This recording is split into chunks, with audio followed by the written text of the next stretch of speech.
Assalamualaikum warahmatullahi wabarakatuh. Waalaikumsalam warahmatullahi wabarakatuh. Alhamdulillahi rabbil alamin. Wa bihi nasta'inu ala umurina waddin. Wassalatu wassalamun asrafil minal anbiya'i wal mursalin wa ala alihi wa sahbihi ajmain. Amma ba'du. Para bapak dan para ibu dan para saudara-saudara yang saya hormati, para tokoh-tokoh masyarakat yang saya hormati, para alim ulama yang saya hormati, puji syukur alhamdulillah Allah telah melimpahkan rahmatnya dan hidayahnya kepada kita semua, dikasih kesehatan umur panjang sehingga kita bisa berkumpul, bertatap muka atau bermuajahah pada malam hari ini. Marilah kita bersama-sama bersolawat serta salam kepada junjungan Nabi kita Muhammad sallallahu alaihi wasallam. Marilah kita bersama-sama tingkatkan keimanan kita, ketakwaan kita kepada Allah Subhanahu wa taala. Marilah kita bersama-sama pada malam hari ini kita barusan melakukan jamiah tahlil. Kita semua ini barusan melakukan jamiah tahlil sampai selesai. Mudah-mudahan oleh Allah Subhanahu wa taala kita semua ini dikasih barokah apa yang kita inginkan. Karena kita semua ini kirim doa ini hukumnya baik, bagus, benar, mulia. Kalau berkirim doa itu hukumnya baik, tidak ada yang jelek. Semua umat manusia berkirim doa itu semuanya baik, tapi tergantung doanya. Apakah doanya yang baik, apakah doanya yang jelek? Itu tergantung umat manusianya, kuncinya. Pada malam hari ini kita semua ini barusan selesai melakukan jamiah tahlil. Entar diisi beberapa menit dalam tausiah pada malam hari ini di jamiah tahlil ini. Pada malam hari ini temanya yaitu adalah kaki. Malam Senin tadi temanya judulnya Muhammad.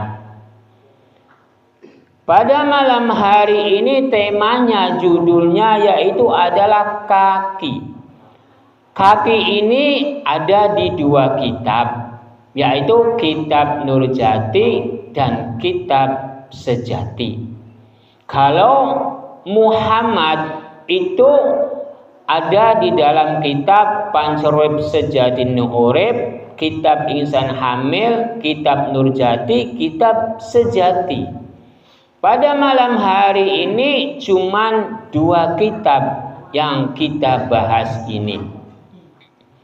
Pada malam hari ini Kabja Berkah maknanya pembuka, Kabja Reki maknanya iman. Kita semua ini udah dibukakan hatinya, udah dibukakan pikirannya. Kita semua ini udah dibukakan di dalam perjalanan umat manusia. Umat manusia sebenarnya udah dibukakan hatinya, udah dibukakan pikirannya. Sebenarnya umat manusianya itu jangan pakum terhadap sebuah benda. Tapi kebanyakan orang yang memiliki agama seperti agama Islam, agama Hindu, Buddha, Kristen, dan keyakinan, semuanya itu pakum terhadap sebuah benda. Contohnya ada kitab Al-Quran, kitab Zabur, kitab Injil, dan kitab yang lainnya. Karena semua kitab itu dipakumi semua oleh orang-orang yang memiliki agama. Karena umat manusia berpikirnya, yaitu umat manusianya benar karena Quran hadis. Kalau khususnya orang Islam salah karena Quran hadis. Bila orang tidak ada di dalam Quran hadis, entar disesat-sesatkan. Umat manusia yang seperti ini salah kaprah sebenarnya. Karena umat manusia itu jangan pakum di sebuah benda, jangan pakum terhadap sebuah kitab. Karena sebuah kitab itu seperti Al-Quran, itu hanya sebuah tolak ukur buat pegangan, buat petunjuk buat umat manusia, bukan untuk dipedomi. Kalau yang buat dipedomi itu adalah dirinya sendiri dan Sang Pencipta. Karena umat manusianya itu diciptakan oleh Sang Pencipta. Sang Pencipta itu bisa ada karena umat manusia. Jadi kita semua ini udah dibukakan hatinya, udah dibukakan pikirannya. Kok kenapa umat manusia seluruh dunia semuanya pakum terhadap kitab-kitabnya? Contohnya agama Hindu, Buddha, Kristen, Islam, dan keyakinan. Semuanya pakum terhadap kitab. Ada Al-Quran, ada Zabur, ada Taurat, ada Injil, dan kitab-kitab yang lain. Padahal kitab-kitab yang lain itu semuanya ciptaan-ciptaan umat manusia. Kok kenapa ciptaan-ciptaan umat manusia itu dipedomi, diyakini? Itu yang saya membingungkan. Lalu kitab-kitab dari Sang Pencipta, yaitu kitab Zabur, Taurat, Injil, Al-Quran, itu juga dipedomi. Yang saya membingungkan, padahal keempat kitab itu buat petunjuk, buat tolak ukur, buat pegangan umat manusia, bukan untuk dipedomi, bukan untuk dipakumi. Cuman kebanyakan orang zaman sekarang, bila tidak ada di dalam Quran hadis, entah umat manusia itu sesat. Itu yang saya membingungkan. Jadi saya mau bertanya terhadap para jamaah, HP itu ada enggak di Quran hadis para jamaah? Motor ada enggak di dalam Quran hadis para jamaah? Mobil ada enggak para jamaah? Mic juga ada enggak para jamaah? Semuanya enggak ada. Berarti yang saya gunakan setiap hari seperti kendaraan bermotor, kendaraan mobil atau sepeda atau bahan-bahan elektronik yang lainnya, berarti sesat semua yang saya gunakan. Karena di dalam kitab Al-Quran, Zabur, Taurat, Injil, itu mobil nggak ada, kapal nggak ada, sepur nggak ada, motor nggak ada, HP nggak ada, mic juga nggak ada. Yang saya gunakan ini sebuah mic. Lah kalau nggak ada di dalam Quran hadis, entar sesat. Ini yang saya membingungkan terhadap umat manusia zaman-zaman sekarang. Padahal di dalam Zabur maknanya pembuka. Gusti Allah telah membukakan hatinya, Gusti Allah telah membukakan pikirannya. Kok umat manusianya, akal sehatnya itu tidak digunakan, yang saya membingungkan. Bila kata Quran hadis, bila tidak ada di dalam Quran hadis sesat, lalu mengikuti sesat dia bilang.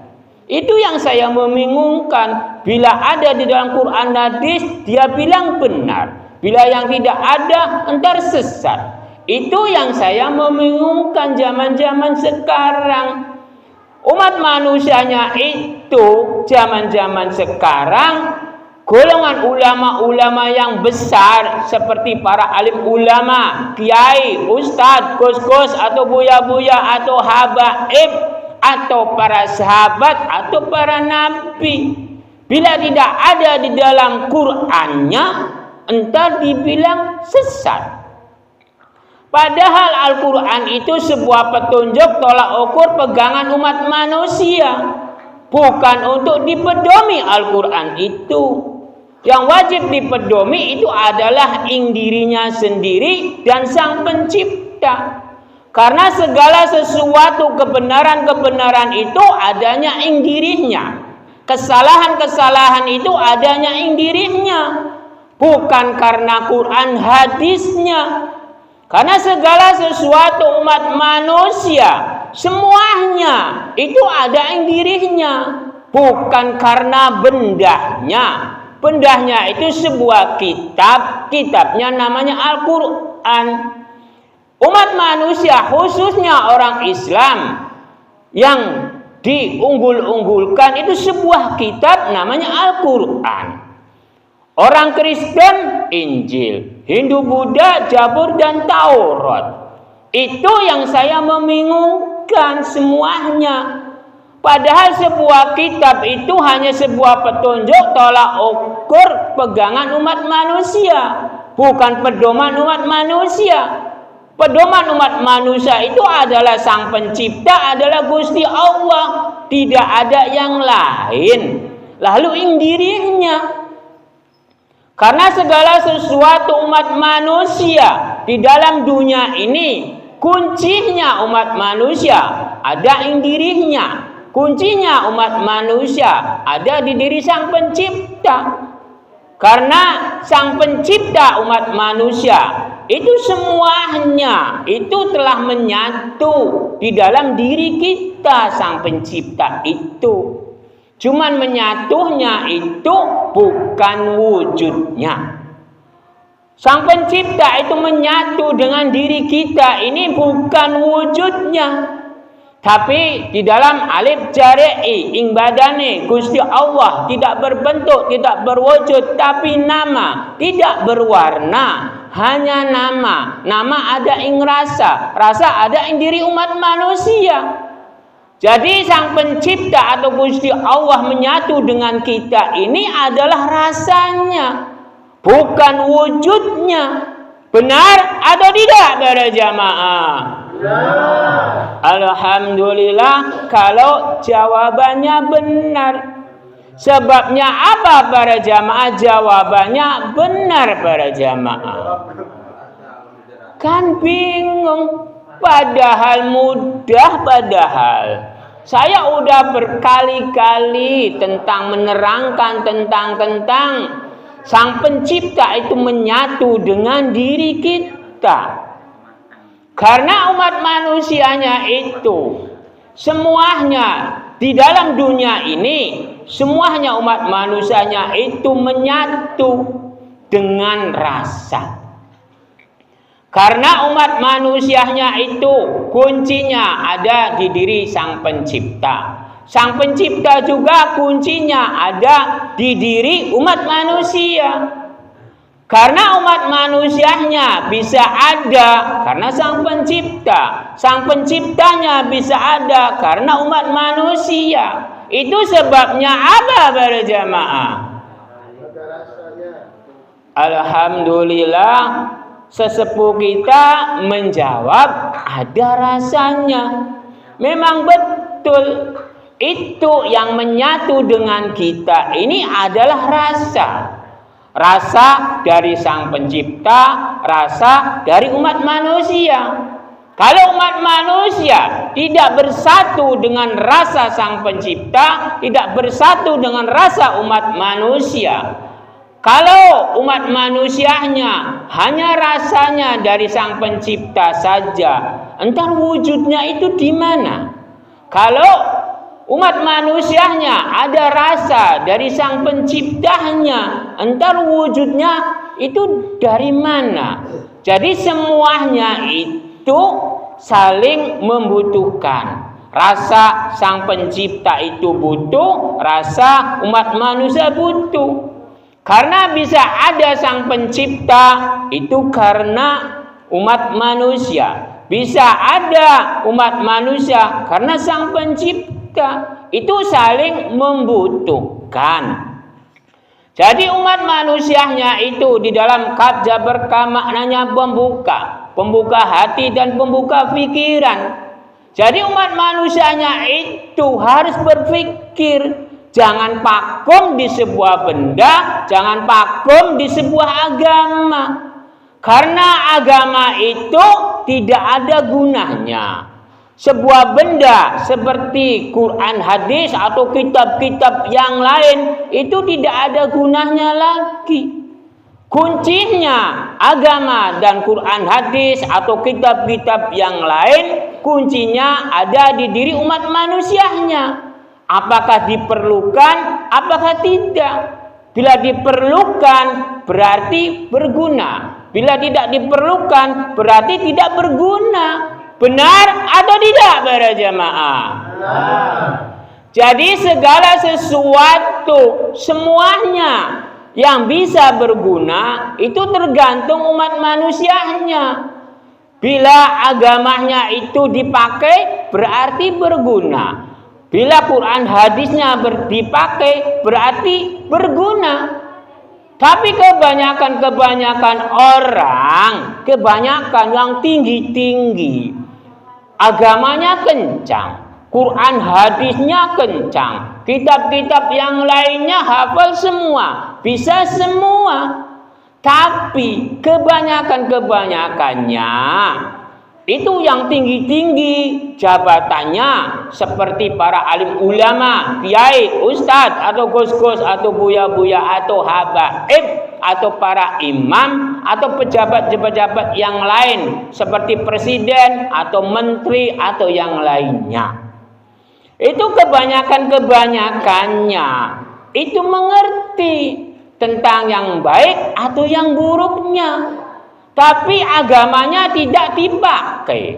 Quran hadisnya tidak dipakai. Kebanyakannya orang yang dewasa atau orang yang pangkatnya yang tinggi-tinggi itu kebanyakannya itu hobinya yaitu korupsi.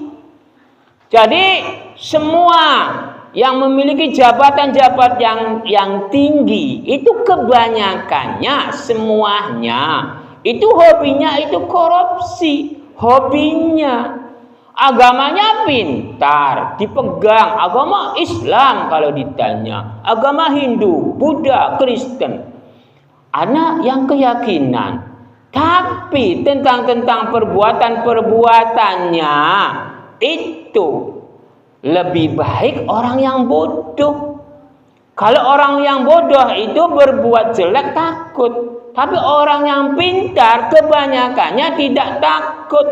Tahu korupsi itu berdosa, tapi yang jabatan yang tinggi-tinggi seperti seorang menteri, seperti para alim ulama, kiai, ustadz atau gus-gus atau buya-buya atau habaib, semuanya hobinya yaitu korupsi. Karena di dalam kaf jabar ka maknanya pembuka hati, pembuka pikiran. Cuman hati dan pikirannya itu tertutup dengan harta benda. Lalu umat manusianya itu akal sehatnya itu hilang. Jadi berpikirnya saya korupsi, entar dosanya itu bisa dilebur dengan puasa 1 hari atau 2 hari.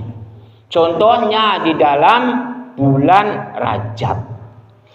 Puasa bulan Rajab itu katanya itu pahalanya itu bisa melebur dosa. Padahal dosa-dosa kita ini tidak akan bisa lebur sampai kapanpun, sampai yaumil kiamah. Semuanya dosa-dosa kita itu tidak akan lebur. Yang bisanya itu diseimbangi dengan perbuatan-perbuatan baik. Tapi kalau orangnya telah dibukakan hatinya, telah dibukakan pikirannya, semuanya umat manusia entar menjalankannya kebaikan-kebaikannya. Tapi kebanyakan orang yang pintar-pintar, yang jabatan yang tinggi-tinggi, yang memiliki kedudukan, semuanya kebanyakannya itu hobinya yaitu korupsi. Dari tingkat RT, RW, desa, camat, kabupaten, sampai gubernur, sampai seorang menteri, sampai presiden. Itu hobinya yaitu korupsi. Cuman korupsinya itu tidak ada yang tahu, siapapun yang tahu itu kecuali Gusti Allah. Karena segala sesuatu perbuatan-perbuatan umat manusia, hukum umat manusia, semuanya bisa dikelabuhi oleh umat manusianya itu sendiri. Yang benar bisa jadi salah, yang salah bisa jadi benar. Jadi pasrahkan saja hukumnya itu terhadap Sang Pencipta. Kalau hukum Sang Pencipta itu adalah hakiki, hak yang pasti. Kalau benar ya benar, kalau salah ya salah. Tapi kalau hukum umat manusia, yang salah itu bisa jadi benar, yang benar juga bisa jadi salah. Seorang presiden pun dituduh korupsi, padahal iya, tapi menjalankan hukuman-hukuman, diproses, entar bisa benar. Lalu hukum-hukum dari seorang menteri atau pejabat-pejabat lain wis jelas-jelas salah, entar bisa jadi benar. Jadi hukum umat manusia itu semuanya semu, tidak ada yang hakiki, yang pasti kebenarannya. Karena segala sesuatu umat manusia, bila umat manusianya seorang hakimnya itu memiliki kapjareki, maknanya iman. Umat manusianya bila memiliki iman, yang benar tetap benar, yang salah tetap salah, semuanya. Tapi zaman-zaman sekarang, seorang alim ulama pun, seorang kiai pun, seorang ustadz atau gus-gus atau buya-buya atau habaib atau para imam, semuanya belum tentu di dalam kebenarannya, di dalam perjalanannya. Karena segala sesuatu umat manusia itu udah takdir kodratnya, umat manusianya itu jalannya itu ada dua, kadang baik, kadang tidak. Jadi umat manusia di dalam dunia ini semuanya di dalam perjalanannya itu masih semu. Belum dinyatakan benar, belum dinyatakan salah. Karena umat manusianya itu masih hidup. Kalau masih hidup itu jangan dibilang benar, jangan dibilang salah. Waktu-waktu sekarang ya saya dengan perjalanan dengan baik, besok lusa tidak tahu. Iya sekarang perjalanannya tidak baik, entar besok lusa tidak tahu perjalanannya baik. Jadi segala sesuatu perbuatan-perbuatan umat manusia bila masih hidup itu jangan ditentukan baik, jangan ditentukan buruk. Karena semuanya masih semu, karena masih berjalan. Lah kalau udah mati, itu tergantung ing kawitannya, perbuatan-perbuatan ing alam dunianya, entar pembalasan-pembalasan atas perbuatan-perbuatan ing alam dunianya, ing alam kuburnya. Sang Pencipta pun tidak bisa langsung kamu salah, kamu benar. Sang Pencipta pun tidak bisa menghukum umat manusia. Karena Sang Pencipta itu Rahman dan Rahim. mengasihi, menyayangi. Karena Rahman itu yang memilikinya membentuk makhluk, ni Rahim yang mengasihi, menyayangi. Sang pencipta itu seluruh makhluk itu dikasih, disayangi. Mana mungkin menghukum makhluk-makhluknya. Umat manusianya itu dihukum itu karena perbuatan-perbuatannya, bukan dari sang penciptanya, bukan dari Gusti Allahnya. Jadi kita semua ini mendapatkan pembalasan-pembalasan itu karena perbuatan-perbuatan kitanya, bukan dari sang pencipta yang menghukum. Yang menghukum kita ini perbuatan-perbuatan kitanya itu sendiri. Tapi kebanyakan orang seperti para alim ulama, kiai, ustadz, atau kos-kos, atau buya-buya, atau habaib menyatakan perbuatan-perbuatan umat manusia entar dihukum oleh sang pencipta, entar dihukum oleh Gusti Allah. Itu salah kaprah. Yang benar itu, yang menghukum itu adalah perbuatan-perbuatannya itu sendiri. Karena di dalam dunia dan entar besok itu sama. Karena begini, bila perbuatan jahat seperti mencuri lalu ditangkap, nah apakah itu dihukum oleh sang pencipta? Apakah itu dihukum oleh perbuatan-perbuatannya itu sendiri? Saya mau bertanya terhadap para jamaah. Kok jawabannya diem? Dihukum oleh perbuatan sendiri. Semuanya umat manusia itu semuanya entar dihukum itu oleh perbuatan-perbuatannya itu sendiri. Perbuatan-perbuatan umat manusianya itu sendiri, bukan dari sang pencipta. Alam dunia atau alam kubur atau surga atau neraka itu kuncinya yaitu adanya di dalam dunia. Benar atau tidak para jamaah? Kalau para jamaah jawabannya benar, saya mau bertanya, kok kenapa para jamaah jawabannya benar? Kunci umat manusia itu adanya di dalam dunia. Jadi saya mau bertanya terhadap para jamaah, kok kenapa jawabannya benar? Sebelum kiamat kubro. Kok sebelum kiamat kubro? Ya kalau sebelum kiamat kubro, para jamaah, umat manusianya itu, kunci umat manusianya itu adanya di dalam dunia. Yang saya tanyakan bukan kunci di kiamat kubro. Jadi saya mau bertanya, ini kunci umat manusia. Kok kenapa jawabannya benar di dalam dunia ini? Entar saya jawab begini. Segala sesuatu umat manusianya itu saya berkali-kali padahal mengucapnya di dalam kitab Nurjati dan kitab Sejati. Tergantung ing kawitannya, perbuatan-perbuatan ing alam dunianya, atas perbuatan-perbuatan ing alam dunianya, entar pembalasan-pembalasan ing alam kuburnya, atas perbuatan-perbuatan ing alam dunianya. Jadi kunci umat manusia di dalam dunia ini itu adalah perbuatan. Lah yang dibawa di dalam dunia perbuatan, di dalam kubur perbuatan, entar surga atau neraka, di bawah alam maksar atau alam pertimbangan, itu semuanya perbuatan umat manusianya, bukan wujudnya. Benar atau tidak para jamaah? Paham atau tidak para jamaah? Jadi yang dibawa itu apakah mobil, apakah sepur, apakah motor para jamaah?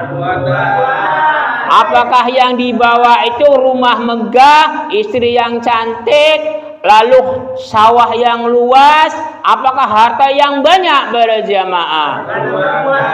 Semuanya itu perbuatan.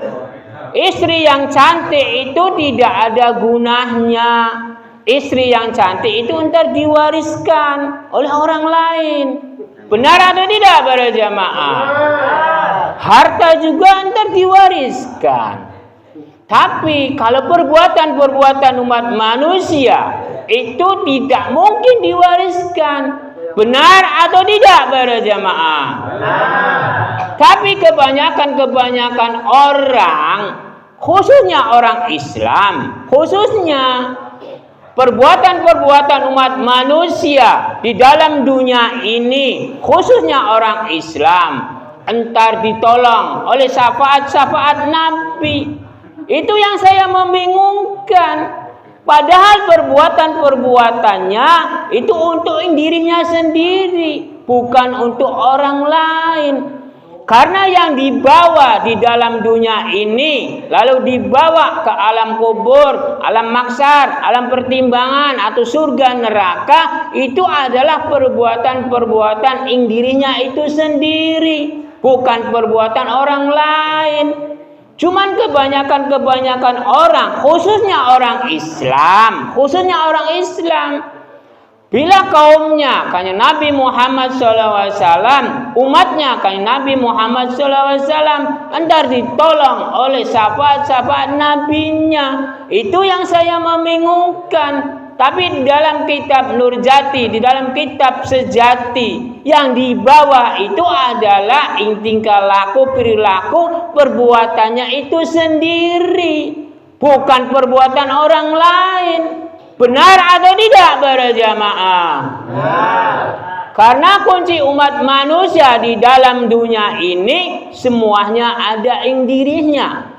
Karena yang dibawa umat manusia di dalam dunia ini, bila umat manusianya telah dibukakan hatinya, telah dibukakan pikirannya di dalam Qabjah Berkah, maknanya pembuka hati dan pembuka pikiran. Bila umat manusianya telah berpikir dengan jernih bahwa segala sesuatu perbuatan-perbuatan umat manusianya itu yang bawah itu dirinya sendiri, yang berbuat itu dirinya sendiri. Karena di dalam Qabjah maknanya iman itu maknanya meyakini bahwa saya ini berbuat, pasti saya yang bertanggung jawab. Kok yang berbuat orang lain, yang bertanggung jawab orang lain? Yang saya membingungkan, bila kanjeng Nabi Muhammad SAW itu menolong kita. Karena di dalam kitab Nurjati, dalam kitab Sejati, walaupun titelnya seorang nabi, itu tidak bisa menolong kita. Nabi untuk dirinya sendiri, kita untuk dirinya sendiri. Karena apa? Perbuatan-perbuatan umat manusianya itu untuk dirinya itu sendiri. Saya bekerja untuk dirinya kita sendiri. Saya ibadah untuk dirinya kita sendiri, bukan untuk diri orang lain. Jadi kita semua ini harus meyakini tentang keimanan. Saya yakin terhadap perbuatan-perbuatan saya ini. Karena iman itu maknanya yakin, keyakinan kita. Bila yakin atas perbuatan kita, pasti mengikuti. Bila tidak yakin tentang perbuatan kita, itu pasti tidak mengikuti. Karena umat manusianya itu, segala sesuatu itu tergantung keyakinan-keyakinan kita. Contohnya, Sang Pencipta bila ada, pasti ada. Bila tidak ada, pasti tidak ada. Tentang agama pun, bila ada, pasti ada. Bila tidak ada, pasti tidak ada. Jadi kunci umat manusia atau kunci tentang perbuatan itu tergantung keyakinan. Saya yakin ada Sang Pencipta, ada. Bila saya tidak yakin ada Sang Pencipta, tidak ada. Bila saya yakin ada agama, pasti ada. Bila saya tidak yakin ada agama, tidak ada. Berarti kunci keyakinan-keyakinan umat manusia di dalam dunia ini, kunci di dalam perjalanan umat manusia. Jadi perjalanan umat manusia itu ada dua unsur. Kunci umat manusianya itu ada dua unsur. Karena di dalam kaf jabar ka maknanya pembuka hati dan pembuka pikiran. Karena hati dan pikiran itu ada dua atau satu para jamaah. Ya kalau hati dan pikiran itu ada dua. Tapi kalau tidak bersatu, entar itu tidak jadi. Jadi umat manusianya itu dikasih oleh Sang Pencipta itu di dalam kaf jabar ka maknanya pembuka hati dan pembuka pikiran. Umat manusianya itu dikasih pembuka hati, pembuka pikiran. Lalu umat manusianya itu berjalan menyatukan hati, menyatukan pikiran di dalam kaf jabar ka maknanya iman. Hati dan pikiran ini yakin bahwa saya beriman, meyakini bahwa ada agama, bahwa ada Sang Pencipta. Berarti adalah agama, berarti adalah Sang Pencipta. Tapi kalau hatinya, pikirannya, keyakinannya bilangnya Sang Pencipta itu tidak ada, agama itu tidak ada, itu dipastikan tidak ada. Karena segala sesuatu kunci itu adanya di diri umat manusia. Umat manusianya itu adanya di dalam hati, di dalam pikirannya. Jadi kita semua ini pada malam hari ini kita bahas ini di dalam kitab Nurjati dan kitab Sejati. Kalau kitab Nurjati, nur itu cahaya jadiku diriku umat manusia. Tergantung perjalanan cahaya jadi diri umat manusianya. Kalau kitab sejati ini umat manusia. Hidup itu di dalam perjalanannya. Kalau bila masih hidup pasti berjalan. Bila mati tidak bisa berjalan. Lah kitab sejati itu dari Sang Pencipta. Kitab sejati itu ada ing rasa. Rasa dari Sang Pencipta, rasa dari perbuatan, rasa dari perjalanan. Bila kita semua ini masih berjalan, berarti kitab Nurjati dan kitab Sejati itu menyatu. Berarti kita ini masih hidup. Bila umat manusianya berhenti berjalan, berhenti bergerak, entar kitab Sejati dan kitab Nurjati itu berhenti. Lah kalau berhenti itu masih hidup atau mati para jamaah? Karena kitab Sejati itu ada ing rasa. Kitab Nurjati itu ada perjalanan umat manusia.